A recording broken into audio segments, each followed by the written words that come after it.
প্রিয় ছাত্রছাত্রীরা, আজকে আমি নিয়ে এসেছি Bardhaman university BA first semester ইতিহাসের একটি গুরুত্বপূর্ণ প্রশ্নের উত্তর।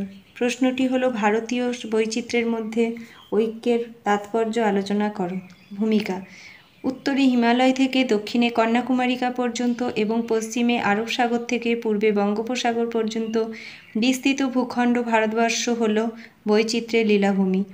এই বিশাল ভূখণ্ডের তাপমাত্রা, জলবায়ু, বৃষ্টিপাত, জৈব ও উদ্ভিদ বৈচিত্র্য, মানবীয় বৈচিত্র্য, ভাষাগত বৈচিত্র্য এবং ভাষা, ধর্ম তথা মানুষের জীবনযাত্রা, রীতিনীতিতে নানান বিভিন্নতা থাকা সত্ত্বেও জাতি, ধর্ম, বর্ণ নির্বিশেষে ভারতবাসীদের মধ্যে এক অতুলনীয় ঐক্যবোধ লক্ষ্য করেই ঐতিহাসিক ভিনসেন্ট স্মিথ ভারতীয় সভ্যতাকে বৈচিত্র্যের মধ্যে ঐক্য বলে অভিহিত করেছেন।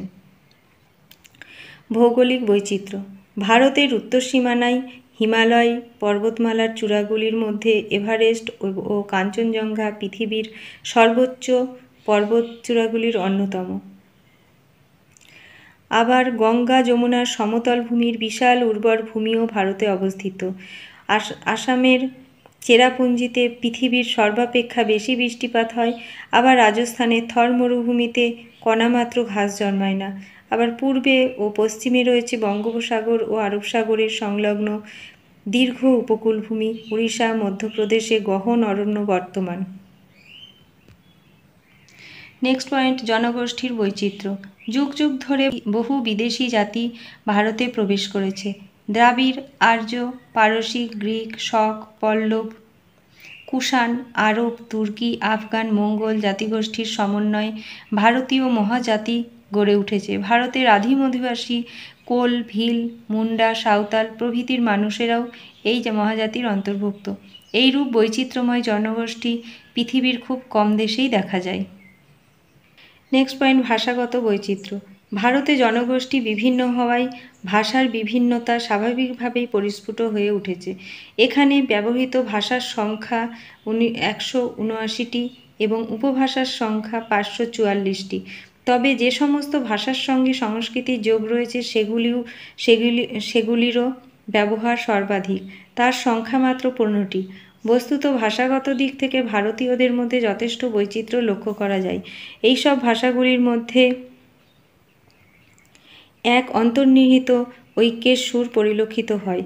উত্তর ভারতের মূল ভাষা সংস্কৃত ভাষা থেকে হিন্দি, বাংলা, অসমিয়া, মারাঠি, গুজরাটি প্রভৃতি আঞ্চলিক ভাষার আত্মপ্রকাশ ঘটেছে। আর দক্ষিণ ভারতের মূল ভাষা দ্রাবিড় ভাষা থেকে তামিল, তেলেগু প্রভৃতি আঞ্চলিক ভাষার উদ্ভব ঘটেছে। ধর্মগত বৈচিত্র্য। ধর্মগত বিভেদ, সম্প্রদায়গত বিভেদ, এমনকি গোষ্ঠী ও গোত্র নিয়েও বিভেদ এদেশের মানুষের মধ্যে লক্ষ্য করা যায়। ধর্মের দিক থেকে হিন্দু, মুসলমান, শিখ, খ্রিস্টান প্রভৃতি বিভিন্ন ধর্মের লোক ভারতে বসবাস করে। প্রতিটি ধর্মমতের মধ্যে আদর্শগত সাদৃশ্য পরিলক্ষিত হয়।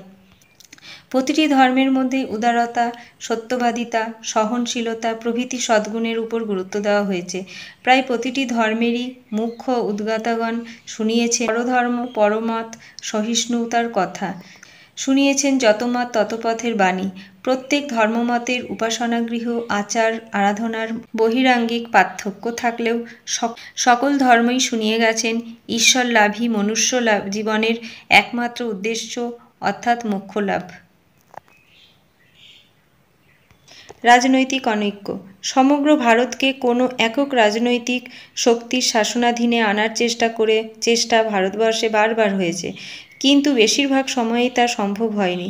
মৌর্য সাম্রাজ্যের অবসানের পর শক, শুঙ্গ, কুষাণ, সাতবাহন প্রভৃতি দেশীয় ও বিদেশীয় শক্তিগুলি ভারতবর্ষের বিভিন্ন প্রান্তে আঞ্চলিক ভিত্তিতে শাসন করেছে। এমনকি গুপ্ত আমলেও দাক্ষিণাত্যের বাকাটকরা একটি বৃহত্তর রাজনৈতিক শক্তি হিসাবে আবির্ভূত হয়েছিল। পরবর্তীকালে চোল, পল্লব, রাষ্ট্রকূট, গুর্জর, প্রতিহার, পাল, সেন প্রভৃতি রাজবংশগুলি একই নিয়ম অনুসরণ করে দেশ শাসন করেছে। সামাজিক বৈচিত্র্য। ভারতীয় সমাজ জাতি, বর্ণ ও নানা উপবর্ণে বিভক্ত। উচ্চবর্ণের মানুষরা নানা অধিকার ভোগ করলেও নিম্নবর্ণের মানুষরা বহু ক্ষেত্রে তা থেকে বঞ্চিত। চণ্ডালদের অবস্থা শূদ্রদের চেয়েও শোচনীয়। পোশাক, খাদ্যাভ্যাস ও অর্থনৈতিক অবস্থার দিক থেকে দেশবাসীর মধ্যে নানা পার্থক্য আছে। সর্বভারতীয় ঐক্য ও জাতীয়তাবাদের আদর্শ। ব্রিটিশ শাসনকালে সমগ্র ভারতবর্ষে একটি অখণ্ড ও এককেন্দ্রিক শাসন ব্যবস্থা প্রতিষ্ঠিত হয়।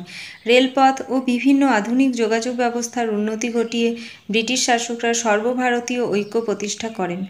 ভারত স্বাধীনতা লাভ করার পর ভারতবর্ষে জাতীয় পতাকা, জাতীয় সঙ্গীত এবং যুক্তরাষ্ট্রীয় শাসন ব্যবস্থার মাধ্যমে ভারতীয় ঐক্যের প্রতিফলন ঘটেছে। উপসংহার। পরিশেষে বলা যায়, ভারতীয় সাধনার মূল কথাই হলো ঐক্য ও সমন্বয়। বিভিন্ন জাতিগোষ্ঠীর মানুষ বসবাস করলেও তারা একসূত্রে বাঁধা।